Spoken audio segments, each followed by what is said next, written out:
আসসালামু আলাইকুম ভিউয়ার্স, বন্ধুরা কেমন আছেন সবাই? আশা রাখি সবাই অনেক ভালো আছেন। আপনাদের দোয়া আল্লাহর রহমতুল্লাহ ভালো রেখেছেন, আল্লাহ শুকরিয়া আদায় করি। বন্ধুরা, আপনারা দেখছেন S technical trick and tips YouTube channel. আমি আপনাদের হোস্ট অ্যান্ড দোস্ত এস আহমেদ। তো আজও বরাবর মতো একটা চমৎকার ভিডিও আমি আপনাদের জন্য তৈরি করছি। আই হোপ ভিডিওটা শুরু থেকে শেষ পর্যন্ত কোনো স্কিপ যদি না করেন তাহলে আপনাদের ভালো লাগবে এবং ভালো কিছু শিখতে পারবেন। তো ভিডিওটা শুরু করার আগে একটু রিকোয়েস্ট করে নিই, যারা আমার চ্যানেলটা ফার্স্ট টাইম ভিজিট করলেন অথবা দেখলেন, প্লিজ চ্যানেলটা সাবস্ক্রাইব করে নেবেন। সাবস্ক্রাইব করার পরে ঘন্টা বাটনে একটা ক্লিক করে দিবেন, এটি করে নোটিফিকেশন আকারে আমার আপডেট ভিডিওগুলো আপনারা পেয়ে যাবেন। তো কথা না বাড়িয়ে চলুন শুরু করা যাক। তো আজকের ভিডিওটা আমি অ্যাকচুয়ালি আপনাদেরকে দেখাবো যে আপনারা আপনার ল্যাপটপ অথবা কম্পিউটার ইউজ করে এবং অ্যাডোবি ফটোশপ ইউজ করে আপনি কিভাবে আপনার পিপি যে পাসপোর্ট সাইজ যে ফটোগ্রাফ আছে অথবা পাসপোর্ট সাইজ ফটোর যে মেজারমেন্টটা কত এবং পারফেক্ট একটা মেজারমেন্ট কত হতে পারে এবং কিভাবে আপনি সেটা কাটবেন এবং কিভাবে সেটা চুজ করবেন সেটা আজকে আপনাদেরকে আমি দেখাবো। এবং খুব সিম্পল ওয়ে, 2 মিনিটের একটা ভিডিও, আপনাদের 2 মিনিটের ভিতরেই কিন্তু আপনাদের কাজটা হয়ে যাবে এবং আপনারা ভালো কিছু শিখে নেবেন। তো চলেন আমি আমার অ্যাডোবি ফটোশপ যেটা আমি ইউজ করি 7, আমি সেটা ওপেন করি। তো সেটা ওপেন করার পরে এরকম একটা ইন্টারফেস চলে আসবে। প্রবলেম নাই, আপনি অ্যাডোবি 7 না অ্যাডোবি 10 ইউজ করতে পারেন, বর্তমান ভার্সন যেটা অনেক লেটেস্ট ভার্সন, বাট কাজ কিন্তু সেম, সব জায়গায় কিন্তু একই রকম কাজ। তো অ্যাডোবি 7 এর এই যে এটা হলো অ্যাডোবি 7 এর আপনার হলো ইন্টারফেস। তো আমরা এখানে কি করব, আমরা যে জিনিসটা করব সেটা হলো আমরা একটা ছবি চুজ করব। ফার্স্ট আমাদের কাজ হলো একটা ছবি চুজ করা।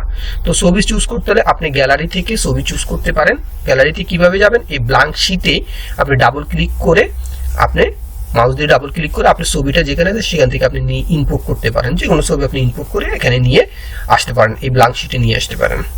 সো আমি একটা ছবি এখানে নিয়ে রাখছি, আমরা ছবিটা একটু ওপেন করে আপনাদের দেখাই। আমার এই ছবিটা দেখেন, এটা কিন্তু একটা A4 সাইজের একটা পেজে একটা বড় একটা ছবি।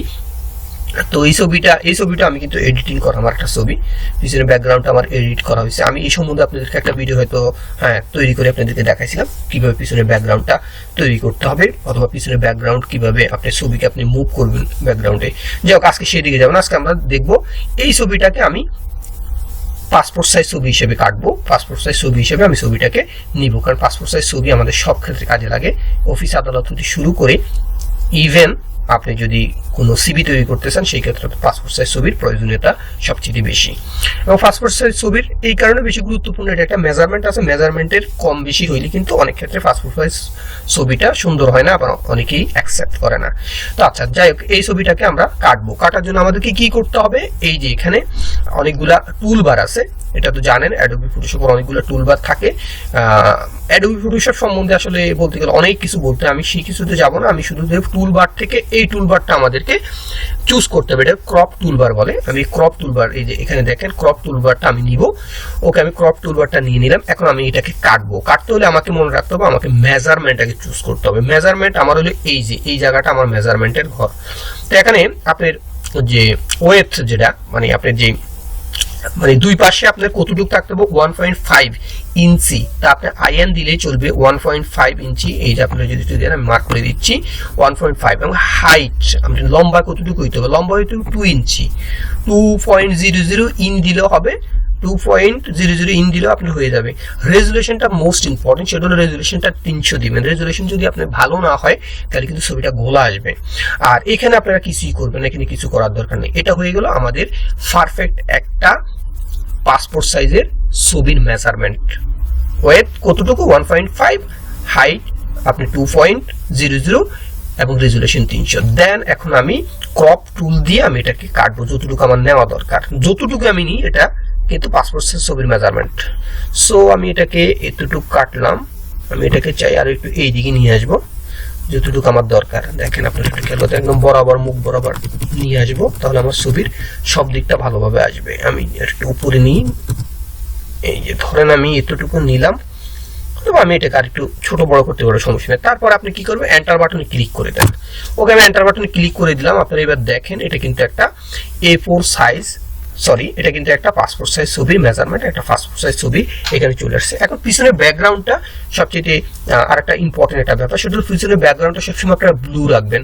ব্লু ব্যাকগ্রাউন্ড কিন্তু সব জায়গায় গ্রহণযোগ্য। আপনি লাল দিতে পারেন না, আপনি সবুজ টবুজ দিতে পারেন, বাট এগুলো চলে না। অনেকে হোয়াইট ইউজ করে, অনেকে ব্লু ইউজ করে, বাট ব্লুটা সবার কাছে গ্রহণযোগ্য। সেই ক্ষেত্রে পিছনে ব্যাকগ্রাউন্ড চেঞ্জ করাটা, যদি আপনি সলিড কালারের ছবি হয়, মানে পিছনে ব্যাকগ্রাউন্ড একই রকম কালার হয়, সেই ক্ষেত্রে আপনার ব্যাকগ্রাউন্ড চেঞ্জ করাটা খুব ইজি। তো এখানে দেখেন কিছু ব্যাকগ্রাউন্ড আছে, এখানে কিছুটা ব্লু আছে, কিছুটা আবার ধরেন এখানে সাদা সাদা রয়ে গেছে। সেক্ষেত্রে কিন্তু আমি ম্যাজিক টুলবার দিয়ে সম্পূর্ণটা কাটতে গেলেও হবে না। সেই ক্ষেত্রে আমরা একবার টেস্ট করে দেখি। আমরা ম্যাজিক টুলবার নিতে পারি, অথবা এখানে ল্যাসো টুলবারটা দিয়ে ইউজ করতে পারি। তো ম্যাজিক টুলবারটা দিয়ে একটু দেখি পুরাটা আমার আসে কিনা। দেখেন এটাকে আমাকে কি করতে হবে, এখানে একটু ইয়াটা বাড়াই নিতে হবে। আচ্ছা, টলারেন্স একটু আমরা বাড়াই নিই, আমরা 50 দিই। আচ্ছা 50 দিলাম। দেন আমি এবার এটাকে দেখেন চলে আসে, 50 দিলে কিন্তু আমার জামার এখানে চলে আসে। সো আমি 50 দিব না, আর একটু কমাবো, এটাকে 30 দিই, 30 দিতে পারি, 30 দিয়ে দিলাম।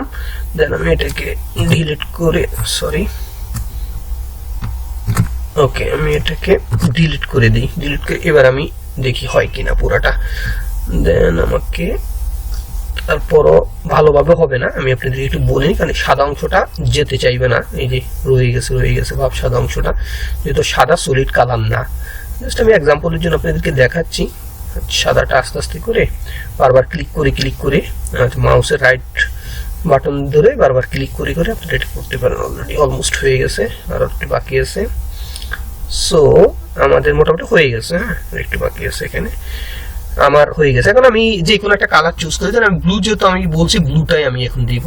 সো এখান থেকে আসবো, এখানে কিভাবে কালার চেঞ্জ করতে ব্যাকগ্রাউন্ডের, আবার আপনাদেরকে একটু দেখাই। সেটা এখানে আসবেন, এই যে নিচেরটা হলো আপনার ব্যাকগ্রাউন্ড কালার, আর উপরেরটা কিন্তু না। নিচেরটা সবসময় খেয়াল রাখবেন, নিচেরটার উপরে ক্লিক করবেন মাউস দিয়ে, দেন কালার ড্যাশবোর্ডটা এসে যাবে। এখান থেকে আপনি চুজ করেন, এখান থেকে যে ব্লুর উপরে ক্লিক করেন, ক্লিক করে ব্লুটা এসে যাবে।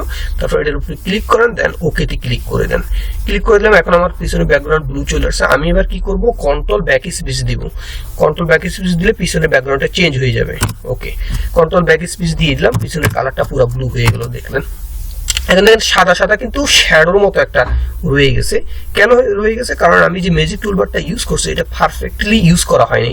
এই জন্য কিন্তু ল্যাসো টুলবারটা ইউজ করলে সবচেয়ে ভালো। ল্যাসো টুলবার ইউজ করতে গেলে কিন্তু আপনার সময় লাগবে অনেকক্ষণ, আপনাকে ধরে কেটে আপনাকে করতে হবে। বাট এটা হলো আপনি চর্চার উপরে ডিপেন্ড করে, আপনি কত ভালো চর্চা করেন সেটার উপর ডিপেন্ড করবে। কিন্তু আমরা মেইন যেটা আমি আপনাদেরকে আসলে দেখাইতেছি সেটা হলো মেজারমেন্ট। তো আপনারা অবশ্যই মেজারমেন্টটা আপনাদের এখন মনে আছে, আমি কত মেজারমেন্টটা বলেছিলাম আপনাদেরকে। আপনি যদি ওয়েট যদি দিতে চান সেটা 1.5 ইঞ্চি দিবেন, আর হাইট দিতে হবে আপনাকে 2 ইঞ্চি, আর রেজুলেশন অবশ্যই 300 থাকতে হবে। তো বন্ধুরা আপনারা ভালোভাবে বুঝে গেছেন কিভাবে একটা পাসপোর্ট সাইজের ছবির মেজারমেন্ট করতে হয় অথবা কাটতে হয়, এবং পাসপোর্ট সাইজের ছবি কিভাবে আপনি কাজে লাগাবেন সেটা মোটামুটি আপনারা জেনে গেছেন। তো আজকের মতো এখানে আপনারা ভালো থাকুন, সুস্থ থাকুন। নেক্সট ভিডিওতে ইনশাল্লাহ আমি আরো শিক্ষণীয় কিছু যেটা আপনার কাজে লাগবে, আপনি শিখতে পারবেন যেটা থেকে, এরকম কিছু আপনাদের সাথে শেয়ার করার চেষ্টা করবো, আলোচনা করার চেষ্টা করবো। ততক্ষণ পর্যন্ত বাই বাই, টাটা, আল্লাহ হাফেজ।